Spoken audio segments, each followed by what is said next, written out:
Hello girlies, may this Ramdan is a blessing for you. Here I give you some low maintenance tips that make you look high maintenance. Don't miss the last one, it is most important. Number 1. Hydrate yourself this Ramadan to shine and eat during fast. Eating days eat hard, but you can drink easily 8 glass of water after iftar. Number 2. Avoid excess oily food. Avoid it so you don't end up on Eid having new pimples and acne and scars on your face. Eating junk not only affect on your skin, but it can make your gut unhealthy, which can lead to different diseases and more bad skin days. Number 3. Start doing facial yoga, which help you look like a princess. It's literally a game changer, but it only takes 1 to 2 3 minutes.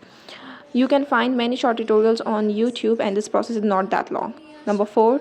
Take 7 to 8 hours sleep this Ramadan at night. Mostly people don't take enough sleep in Ramadan and wake up till suhoor. Take at least 6 hours of sleep. You can take it after Tarawih prayer.